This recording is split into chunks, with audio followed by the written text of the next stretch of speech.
Joseph, Valerie, very happy to be here. Looks like a great crowd.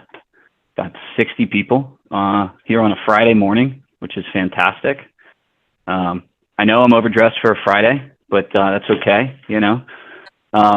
But I want to be cognizant of time here. I'll get into kind of who I am and who we are at Fortitude Investment Group. But I want to be cognizant of time because we've got a presentation that I typically do in about 50 minutes or an hour, and we're gonna cut out some of the fluff and really get into the good stuff, and kind of compress this. So my goal is for everyone to leave here very, very confused because I provided too much information. But then I'm going to leave you with the resources so you can look at after the fact, and and some of that confusion, right? I joke, but some of that confusion should settle, and some things should make sense. And then obviously everybody will have my contact information as well. So screenshot this screen if you have a second. My cell phone's there, my email address is there. I'm sure Joseph and Valerie can distribute that after the fact as well. But we'll just get into it.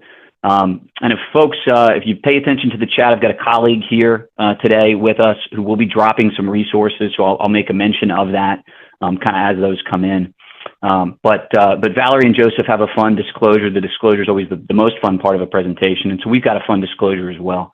So my name is Justin Keeney. I'm with Fortitude Investment Group. I am a financial advisor, but we specialize in real estate investments and tax strategies. What we talk about, what we invest in, these are securities that are suitable for accredited investors only. That's an SEC term. A couple of financial sort of criteria that you need to hit to be an accredited investor.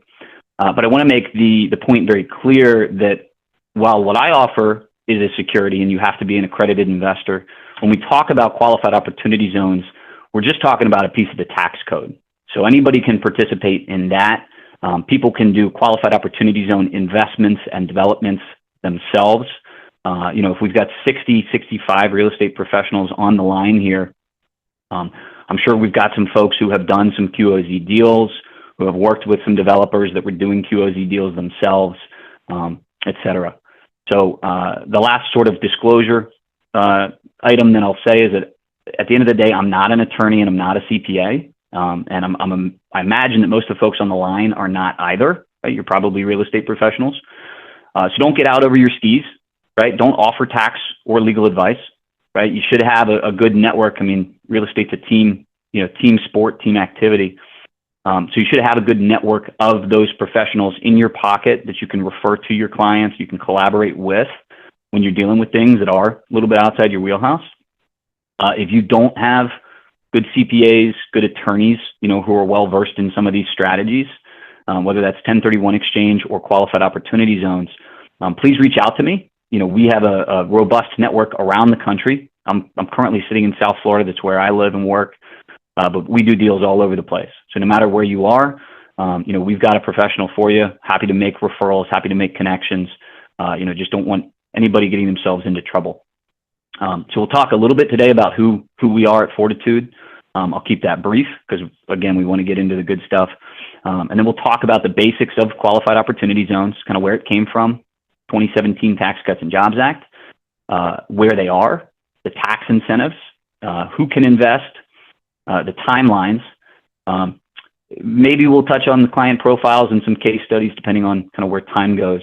But my goal today is really to simplify things and give you guys a good, solid foundational understanding of what the QOZs are, so that when you see opportunities, you can identify them and then, again, kind of bring in the team, bring in the experts, whether it's myself, or the CPA or the attorney or whomever it is. But you're just dangerous enough. So that's kind of the goal today. So with all that being said, Fortitude Investment Group, like I said, we're a wealth management firm. Historically, we have specialized in 1031 exchanges and Delaware statutory trust investments. Since 2017, with the advent of the Tax Cuts and Jobs Act, we've really leaned hard into qualified opportunity zones. It's a great tool. It's an incredibly powerful tax deferral and tax elimination strategy, and really kind of fits in with the clientele that we're serving, which is folks that own real estate, folks that are looking for those tax deferral benefits. We have offices around the country. I mentioned I'm in South Florida, and we hold the record for the largest ever 1031 exchange DST transaction in history, which was a $176 million 1031 exchange for a family out of upstate New York a few years ago, actually 2017, funny enough. We've got some resources. I won't dwell here. I'll ask Monica to drop some things in the chat, QOZ guidebooks, tax advantage real estate guidebooks. She'll also drop some 1031 DST resources in the chat for you to take a look at. And again, I'm getting into the good stuff here, so I'm moving quickly, and I'll slow down once we get to QOZs. But that's what we're talking about today is number 2 on your screen there, qualified opportunity zones. So we'll get into it. So what is an opportunity zone? So the 2017 Tax Cuts and Jobs Act created these areas around the country. These are individual census tracts. There's about 8,700 of them. But it created these areas around the country where certain tax benefits are given to the reinvestment of capital gains. Okay, so that's a very important thing to take away. Tax benefits are given to capital gains that are invested in these areas. Okay, you get no tax benefit if you don't have capital gains to put to work in these qualified opportunity zones. The other thing worth mentioning here is that originally this was a bipartisan act, right? So no matter what's going on politically, this is something that remains, continues to have bipartisan support. Tim Scott, a Republican, Cory Booker, a Democrat, were the original sponsors of what was a standalone bill, the Investing in Opportunity Act. And a lot of folks thought back in 2016 that Hillary Clinton would be the one signing this into law, right? We know how that sort of turned out. It ended up being rolled into Donald Trump's, Tax Cuts and Jobs Act in 2017. But the point there is that this was a bipartisan act, continues to have bipartisan support, and there is some chatter in Congress and on Capitol Hill about extension of these benefits. I was in DC in May, and there was some conversation around that. A number of the Tax Cuts and Jobs Act provisions are expiring over the next couple of years, and so Capitol Hill will be looking very closely at extending a number of those things, and QOZs is one of them. So like I mentioned, about 8,766 currently designated census tracts. Those census tracts were designated based on certain criteria. The goal here was to incentivize long-term investment in what historically was, poverty-stricken or underserved communities. So you see a couple of bullet points, right? Based on 2010 census data, this was a poverty rate of at least 20%. It was a median household income of 80% or less of the prevailing metropolitan area household income. And then of these areas that met these criteria, individual state governors were allowed to select the ones that qualified.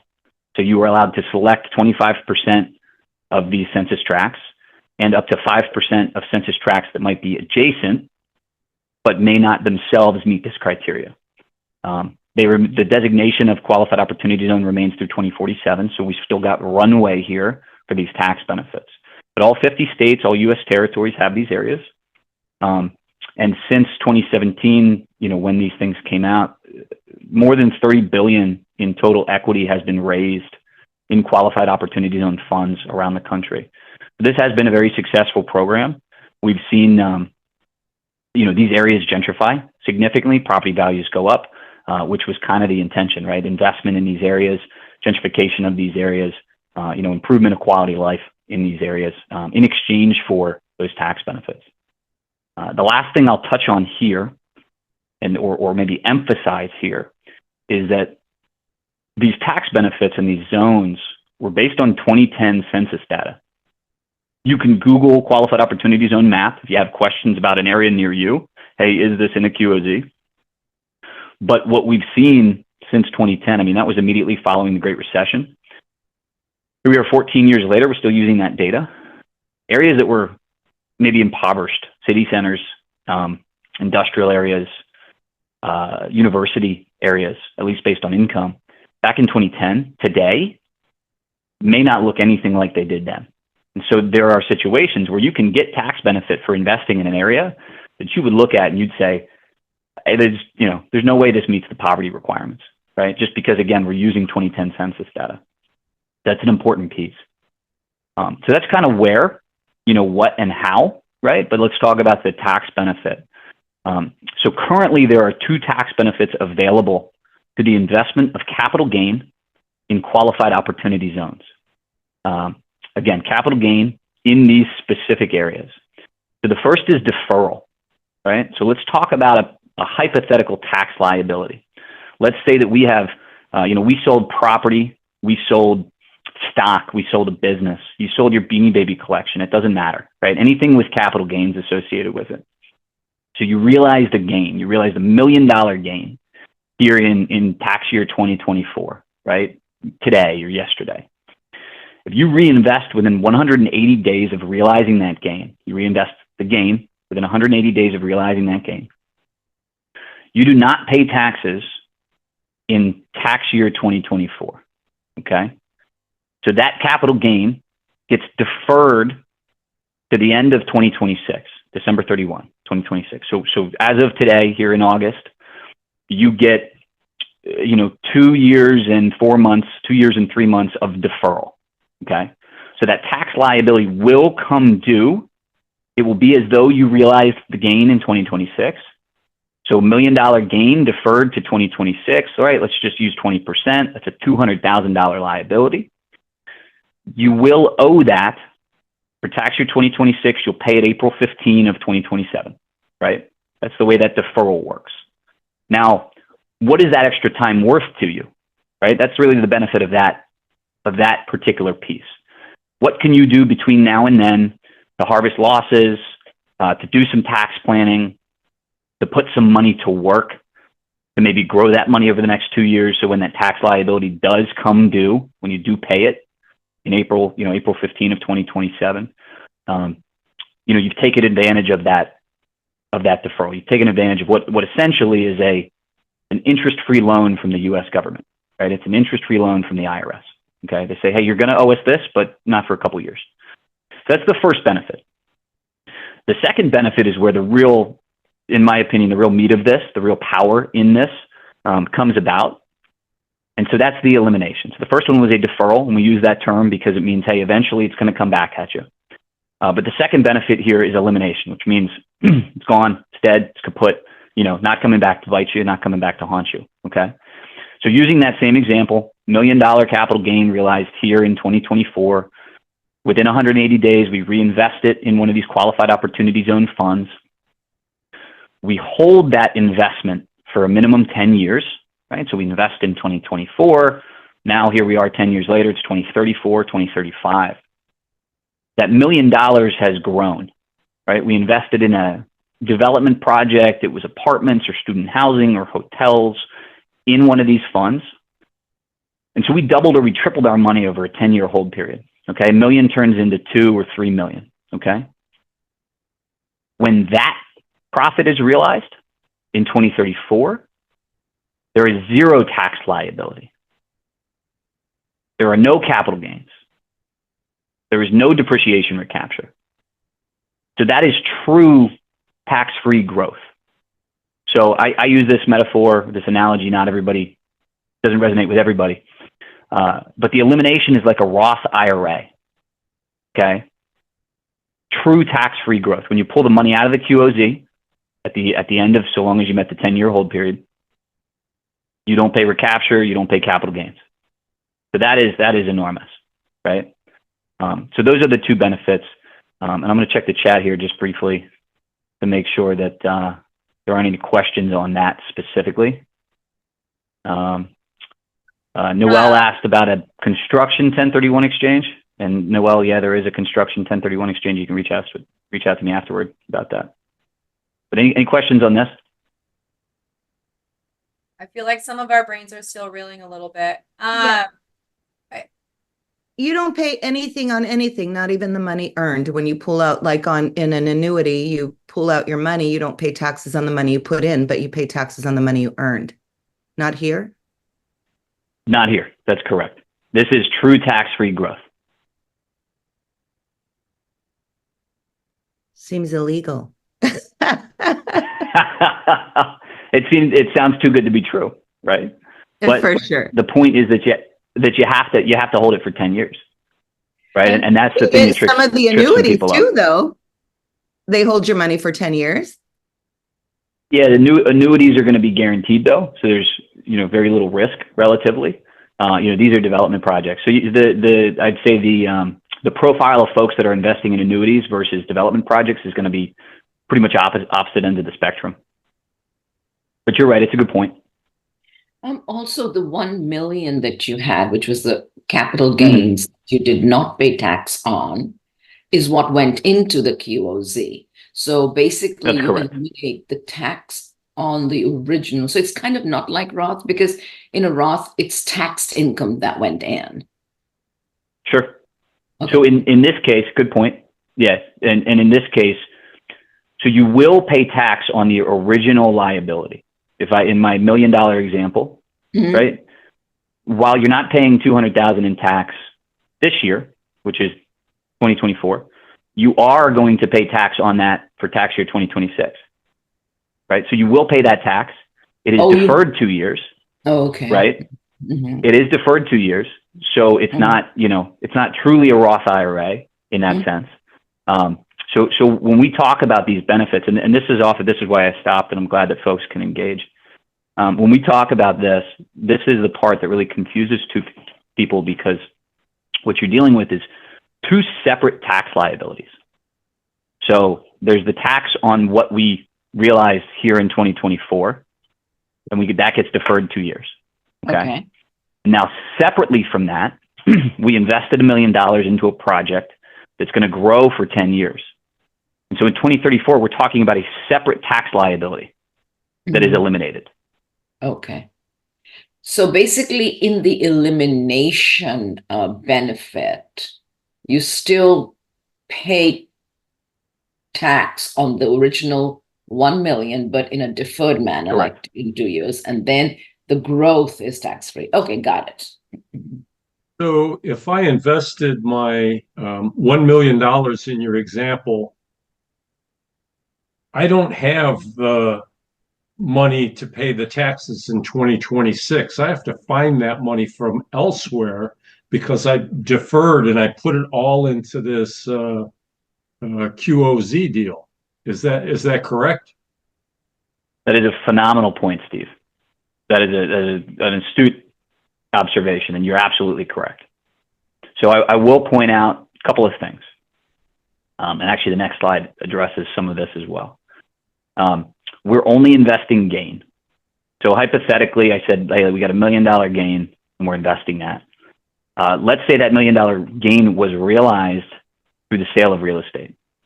And let's say the sale of real estate was a $2 million sale. Okay. So on the property that I sold, and I'm oversimplifying a little bit here, but on the property that generated the gain, let's say I bought that property for $1 million a couple of years ago, 4 years ago, and now I'm selling that property for $2 million.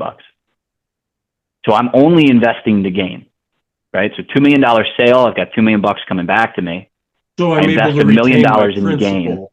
I don't have to You can pull your my basis. principal into the QOZ also. Correct. Exactly correct. And that is the main difference for folks that are familiar with 1031 exchanges that are here today.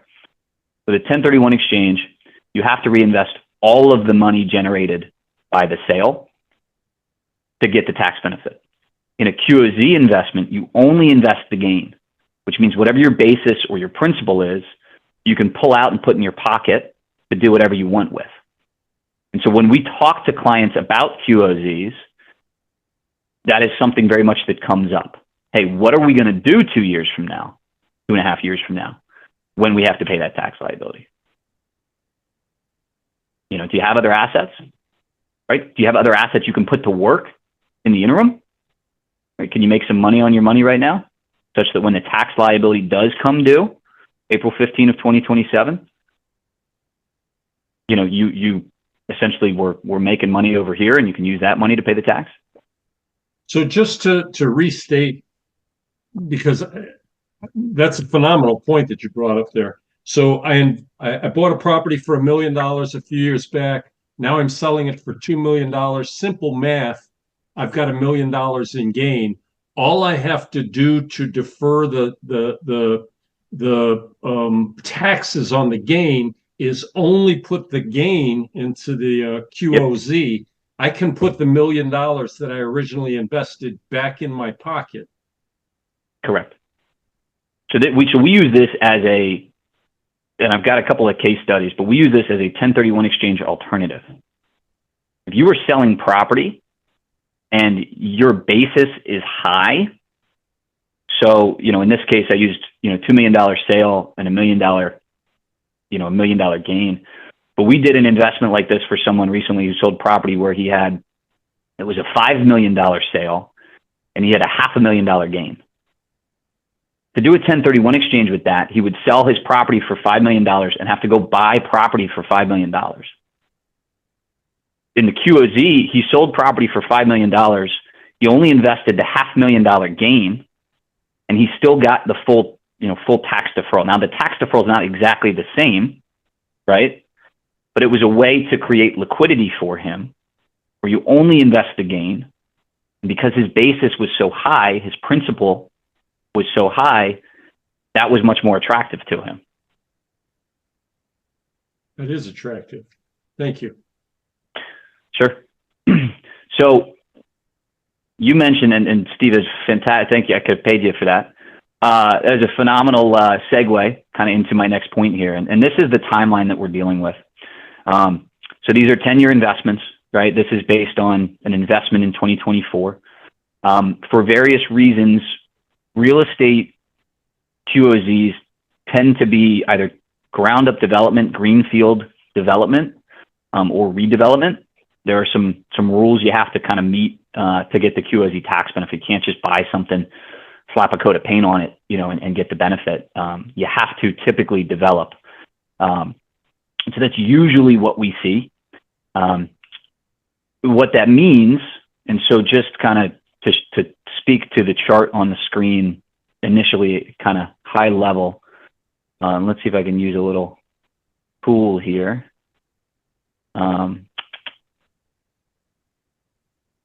Regardless, so looking at the top of your screen here, you see an asset sale here in 2024, and you see a reinvestment in a qualified opportunity zone fund, right, in 2024. Okay, that tax liability that I said was coming due, $1 million gain, $200,000 in tax liability, that comes due here in end of 2026, payable April 15 of 2027, right? That's what you see, and hopefully you guys can see my mouse. It doesn't look like you can. Yeah, we can. There we go. There we go. So capital gain taxes come due at the end of 2026, right? Payable April 15 of 2027. And then we invested in 2024 over here. We held it till 2034, right? So we get a basis stepped up to fair market value, right? That's a complicated way of saying that the tax is eliminated. Elimination of long-term capital gains taxes, right? So that's that timeline that we've already touched on. Now, to make this a little bit more complicated, we're going to look at these bars that start in 2024 and kind of move across the screen here.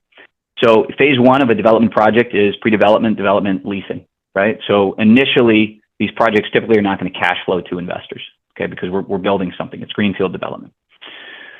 The goal of the sponsors that we work with is to have something built and stabilized, right? Let's use the example of apartments.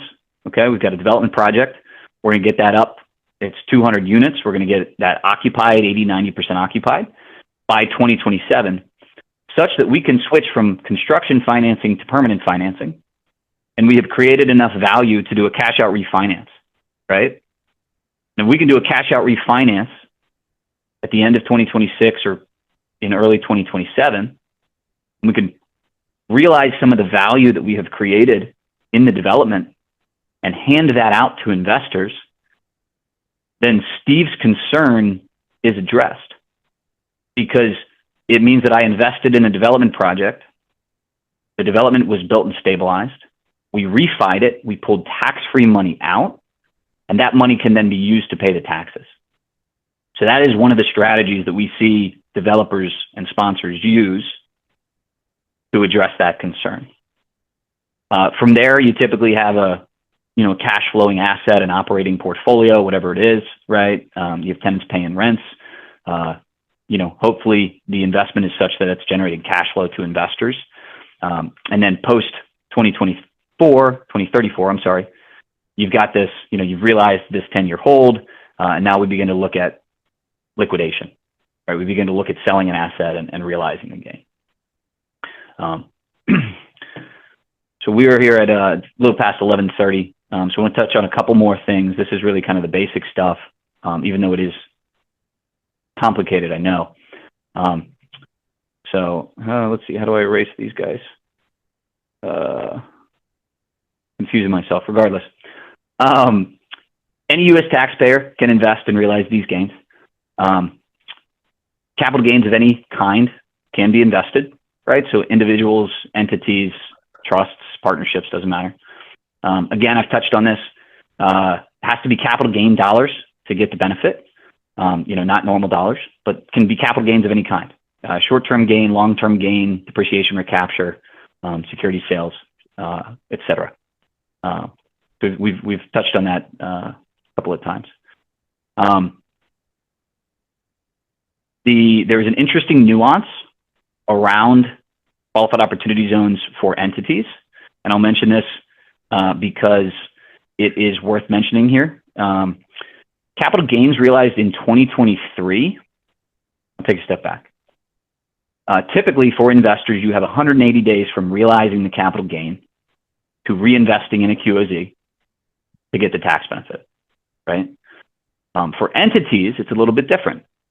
Specifically partnerships, S-corps, LLCs, anything that's a pass-through entity, ask your CPA. You have a little bit more opportunity. So hypothetically, let's say me and Steve, we have a partnership. It's a K1 partnership. We realized a gain in January of 2023. We sold an asset, right? We could reinvest within 180 days of, January 15th or whenever it was we sold that asset, right? I'm going back, more than 18 months now, right? January 2023. So hypothetically, we could sell that asset. There we go. We could invest within 180 days. So that would have been back in 2023. However, because we realized this gain in a partnership or an S corporation or a limited liability company that files as a partnership, we have a couple more options, and you see that on the screen here. The 180-day clock can start on the last day of the partnership's taxable year. So if we realized the gain in January, we could start the clock in January of 23, or we could start the clock on December 31st of 23. Because that's the last day of our taxable year, right? So that 180 days from then is June 28th of this year, 2024, right? So that's 18 months right there from when we realized that gain way back in January of 23. That window has passed, right? We are here in August, okay? However, we can also choose to start the 180-day clock, and you see on this third bullet here, at the due date of our entity's taxable year. So instead of December 31st of 23, we can actually start this 180-day clock on March 15th of 2024. So again, remember, we realized the gain in January of 2023, but we can start a 180-day QOZ clock on March 15th of 2024, which is 15 months later, which implies a 180-day reinvestment deadline of September 10th of 2024. So if you're working with clients who have gains dating all the way back to last year, literally at any point last year, so long as the gain was realized through an entity, a partnership, an S corporation, an LLC that files as a partnership, right? So not, typically single member LLCs are not going to qualify here. Those are disregarded tax entities. But if there's a partnership, there's still opportunity. There's still a month here of opportunity to reinvest in one of these funds and realize all of the tax benefits that we've talked about here. So that, to me, I always stop and emphasize. That to me is absolutely incredible. That's absolutely absurd. honestly, to realize a gain in January of 2023, and here we are in August of 2024, and to be able to invest the gain, you have to go back and amend your taxes, right? But you can do that. But to be able to invest the gain and still get this tax benefit, so it blows my mind every time I stop and think about it. So, please reach out if you think you've got a scenario like this, whether yourself personally or for a client. We can kind of talk through it and find out, yes, this is the case. No, this isn't the case. Please reach out. And folks, at this point, if there are questions, fire away. I'm going to continue, but please kind of fire away. I'm going to be wrapping up here shortly. Is this extended date available to entities only apply to opportunity zone transactions, or does it also apply in some way to your basic 1031? Just opportunity zones. Thank you. I see. So, Go ahead. Go ahead. I was just gonna say, I see like the 10-year strategy and like the first part of deferred. What happens if you have capital gains throughout that 10 years? Can you keep putting it into this one investment, or do you then have to put it into other areas? Does that make sense? So that yes, it does. So that's less of a tax question and more of a logistics question. The likelihood that a fund will be open to new capital, fund today that you invest in will be open to new capital 3 years from now is unlikely, because that fund today wants to make sure that all of their investors are on a reasonably similar 10-year clock, right? Now, I have clients who have sort of programmatically generated gains and have programmatically invested in QOZs, different QOZ funds, right? And so they will have sort of a laddered 10-year timeline. What you see, though, is that the 2026 deferral doesn't change no matter when you invest. So for folks that invested in QOZs 4 years ago, that was not a 2-year deferral, it was a 6-year deferral, right? For folks that invest today, that 2026 deadline is only a 2-year deferral. So it's not as powerful as it was. But the 10-year benefit is still very significant. Hey, So, Justin, this is Richard. Can I ask a question? Hey, this has been a Fire great presentation. I'd say you're one of the clearer explainers of the opportunity zone. Two things. One, you don't have to invest with a fund to participate in an opportunity zone. It could be a direct investment, as I understand it. And if it is, and you've done a development or a renovation, if you get a superior offer, exit the opportunity zone investment, preserving your capital gains treatment by doing a 1031 out of your op zone investment into another property? Two great questions. So to answer the first question, matter of nuance is not the right word, but I'm going to be particular. So any investment that wants QOZ treatment is going to be classified as a QOF or a QOB. So it's either a qualified opportunity zone fund, even if it's just you yourself doing it. When you file taxes and sort of declare that you're doing it, it's referred to as a qualified opportunity zone fund or a qualified opportunity zone business. And real estate is typically on the fund side. Okay, QOZBs are very different and frankly over my head. So I try to stay away. But to your point and kind of what you were asking is, hey, do you have to invest with a third party or can you do it yourself? Yeah, you absolutely can do it yourself, so long as you meet the compliance and the regulatory criteria. Absolutely. To answer your second question, very good question. If we invested in a QOZ, we built something, we held it for 4 or 5 years, and we want to sell it because we got our, I jokingly sort of call it the Godfather offer, right? The offer you can't refuse. You want to sell it, you can then 1031 exchange and maintain your QOZ benefits by reinvesting in additional projects. It does start to get more complicated at that point because off the top of my head, I'm not sure if you now have another obligation for for substantial improvement, and the substantial improvement obligation is why most real estate QOZs are development, is because there's a substantial improvement criteria that you have to meet. I don't know that off the top of my head, but I do know folks that inside of their QOZs have done 1031 exchanges for that exact purpose. So takeaways here, guys. I have a Allison, question. let me get to this, and I'll answer your question in just a sec. So quick takeaways, because we covered a lot. So this allows for extended tax planning, right? We've got this deferral period that extends 2 years, so you can look into the future and say, hey, I've got this, this tax liability coming due 2026. What can I do between now and then to address it? You can tax loss harvest over multiple years.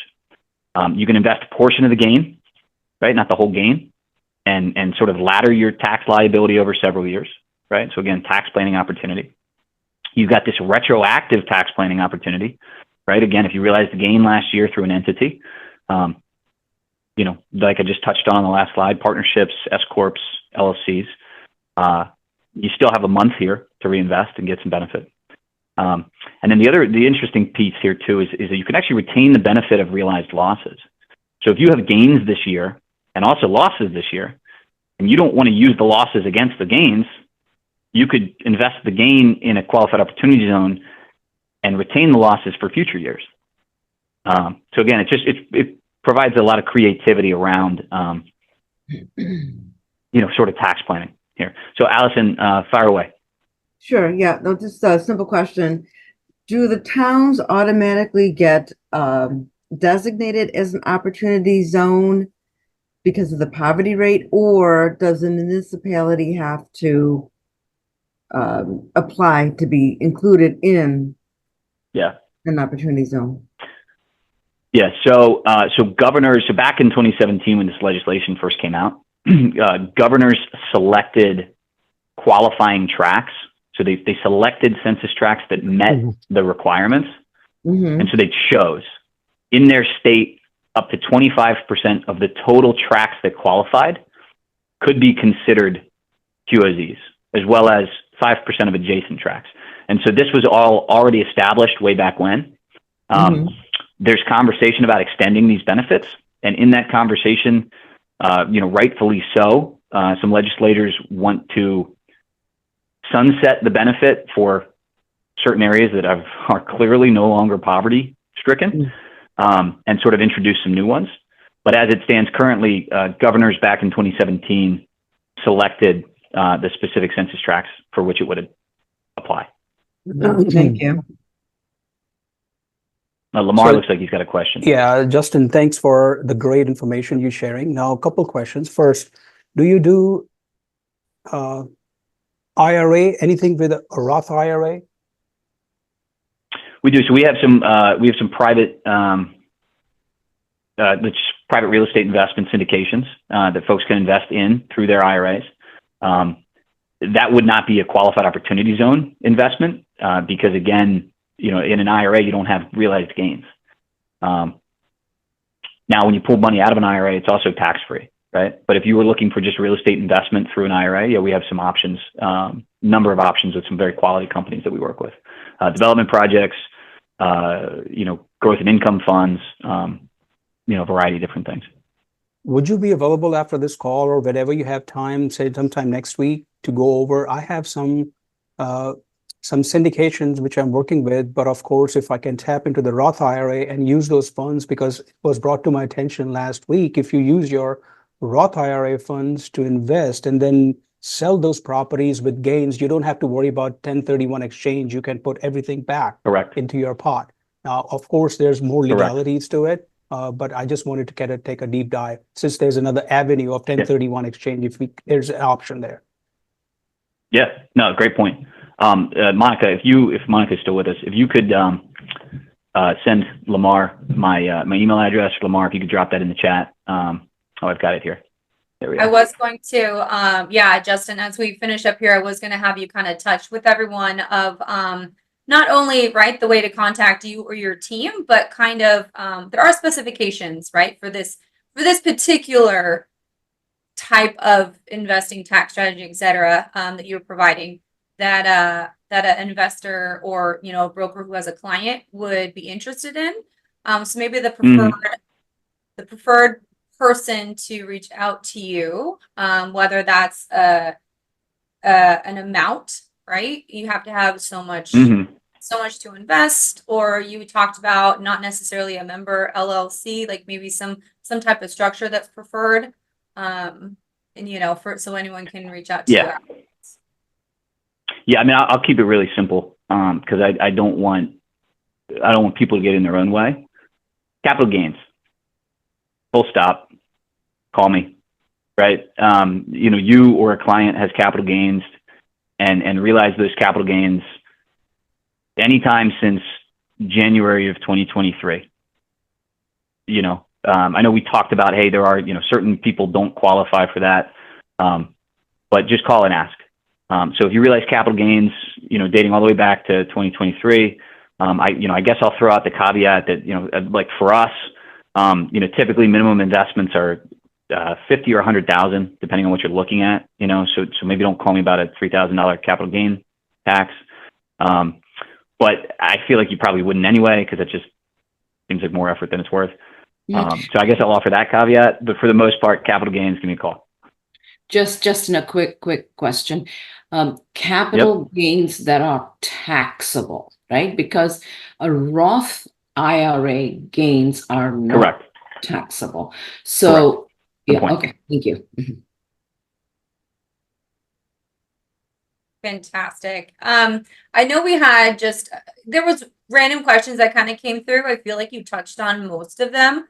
And I imagine a lot of people on here have individualized questions, right? Because there's lots of, like you said, lots of little nuances to really make sure that the path that someone is interested on aligns with either this opportunity or other opportunities. So I definitely encourage everybody to, if you feel like you or you know a client that's in that criteria, yeah, this is a fantastic strategy. You know, we're all looking for a new investment opportunity. And so to be able to strategically place it in something like this, it's not necessarily stable, but the opportunity there is providing, right, some of that opportunity and stability because of the opportunity that's attached to it as well, instead of just any new development. So I feel like this is a fantastic path for, you know, for an investment strategy that you're looking at long term. I really appreciate your time, Justin. I think this was fascinating, and